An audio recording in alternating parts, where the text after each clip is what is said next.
স্বাধীনতার পর একটা প্রজন্ম তারুণ্যের উত্তাপ নিয়ে রাস্তায় নেমেছিল স্বৈরাচার এরশাদের বিরুদ্ধে, দুর্নীতির বিরুদ্ধে, অন্যায়ের বিরুদ্ধে।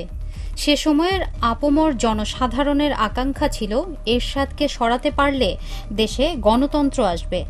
কিন্তু বুঝতে বেশি সময় লাগেনি যে এক ধরনের স্বৈরাচার যায়, আরেক ধরনের স্বৈরাচার আসে। 90-এর গণ আন্দোলনে স্বৈরাচার এরশাদকে হটিয়েছি। শহীদ জিহাদ, শহীদ নূর হোসেন, শহীদ ডক্টর মিলনের রক্তের বিনিময়ে আমরা এদেশে গণতন্ত্র প্রতিষ্ঠা করেছি, স্বৈরাচার এরশাদকে হটিয়েছি। আমরা মনে করেছিলাম এই স্বৈরাচার এরশাদ হটানোর পরে দেশে একটি শান্তি শৃঙ্খলা ফিরে আসবে। 24-এর গণ আন্দোলনে রাষ্ট্র সংস্কার বা পরিবর্তনের আকাঙ্ক্ষাগুলো দেয়ালে দেয়ালে গ্রাফিতির মাধ্যমে উঠে আসে। আশা করা হয়েছিল অরাজনৈতিক নতুন সরকারের দায়িত্ব গ্রহণের মধ্য দিয়ে দেশে নতুন কিছু হবে। কিন্তু বিভিন্ন রাজনৈতিক দলের নাম ভাঙিয়ে দখল, চাঁদাবাজি কোনোটা বন্ধ হয়নি। সুন্দর একটা নির্বাচন চাই। আমরা দেশে একটা ভালো নির্বাচন চাই, সুষ্ঠু নির্বাচন চাই। এমন একটি দল আসুক যা আমাদের জনগণকে সবাইকে এনে দেখতে পারে। দেশে একটা সুষ্ঠু নির্বাচন হোক, আমরা সুষ্ঠু নির্বাচন দেখতে চাই। ক্ষমতা প্রত্যাশী বিএনপিও হাঁটছে না নতুন পথে। বিএনপি বজায় রেখেছে সেই পুরনো কায়দায়। গণহত্যার দায়ে আওয়ামী লীগ বাতিল, দায়মুক্ত হয়ে জামায়াত ইসলামীর দাপটের সঙ্গে রাজনীতির মাঠে উপস্থিত। কেউই কোনো নতুন পথ দেখাচ্ছে না। আর জনগণের হাতে কোনো বিকল্প আছে? বিগত সরকারের বিরুদ্ধে, বিশেষ করে আওয়ামী ফ্যাসিজমের বিরুদ্ধে জামায়াত ইসলামী রাজপথে থেকে ঐতিহাসিক ভূমিকা পালন করেছে। ত্যাগ কোরবানির ক্ষেত্রে জামায়াত ইসলামীর যে অবদান, গণতান্ত্রিক আন্দোলনে জামায়াত ইসলামীর অবদান, কেয়ারটেকার সরকার প্রতিষ্ঠার জামায়াত ইসলামীর অবদান, বিগত সকল সরকারের যেই সকল গণতান্ত্রিক আন্দোলনে জামায়াত ইসলামের যে অবদান, বাংলাদেশের আর্থসামাজিক উন্নয়নে, বাংলাদেশের ইসলামী অর্থনীতিতে, শিক্ষা, সাহিত্য, সংস্কৃতিতে জামায়াত ইসলামের সকল ক্ষেত্রে জামায়াত ইসলামী অবদান রেখেছে একটি স্বতন্ত্র সংগঠন হয়েও।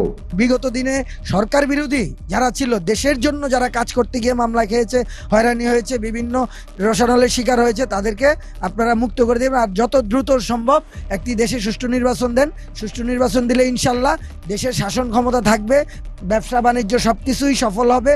আর কিছু চাঁদাবাজদের ব্যাপারে অনেক কথা হয়, এখন আসলে নির্বাচিত কোনো সরকার নাই দেখেই কেউই পারতেছে না।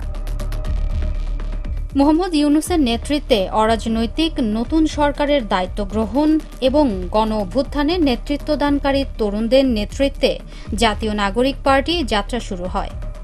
কিন্তু প্রশ্ন হচ্ছে, তারাও কি পুরনোদের পথ ধরেই হাঁটবে? আমরা চাই যে গণ অভ্যুত্থানের মধ্য দিয়ে গঠিত সরকার এবং এই নতুন সময় এটাকে আমাদের নতুন একটা শাসন ব্যবস্থার দিকে নিয়ে যেতে হবে। সেজন্য আমরা সংস্কারের কথা বলেছি, জুলাই সনদটার কথা বলেছি এবং বলেছি এই সংস্কারের ভিত্তিতে নির্বাচনটা হতে হবে, ফেব্রুয়ারিতে নির্বাচন হতে হবে। কারণ আমরা এটা জানি যে নির্বাচন না হলে দেশে সংকট তৈরি হবে, আমরা এটা চাই না। কিন্তু এখন যদি আপনি সংস্কার প্রশ্নটাকে সুরাহা না করেন, তাহলে আসলে নির্বাচনটাও হবে না। আমরা চাই বা না চাই, হবে না। বাংলাদেশে এখন এমন এক সময় চলছে যেখানে দুর্নীতি আর পাচার একে অন্যের পরিপূরক। রাষ্ট্রের ভেতরে গোষ্ঠী ভিত্তিক এক লুটেরা শ্রেণী তৈরি হয়েছে, যারা কেবল রাষ্ট্রের সম্পদ নয়, জনগণের স্বপ্ন, আস্থা ও প্রত্যাশা লুট করে নিচ্ছে।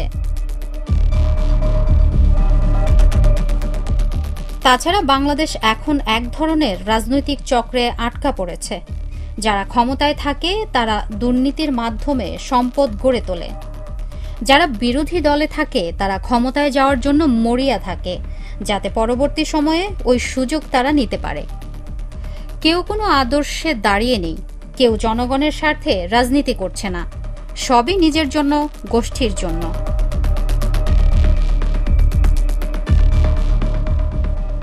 নাগরিকদের দায়িত্বও কম নয়।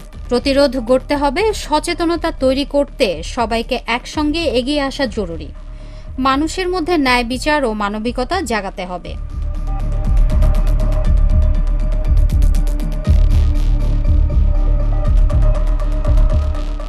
পরিবর্তন সহজ নয়, কিন্তু অসম্ভবও নয়। একটি জাতি যখন ঠিক করে তখন ইতিহাস বদলায়। বাংলাদেশও পারে। শুধু দরকার নেতৃত্বের সৎ, সাহসী মানুষের আগমন। দরকার মেধাবী ও সততার জায়গায় থাকা নাগরিকদের সাহসিকতা, আর দরকার আমাদের সবার সম্মিলিত চাপ, যাতে রাষ্ট্রের প্রতিটি স্তর বুঝে নেয় এই জাতি আর দুর্নীতির সঙ্গে আপোষ করবে না।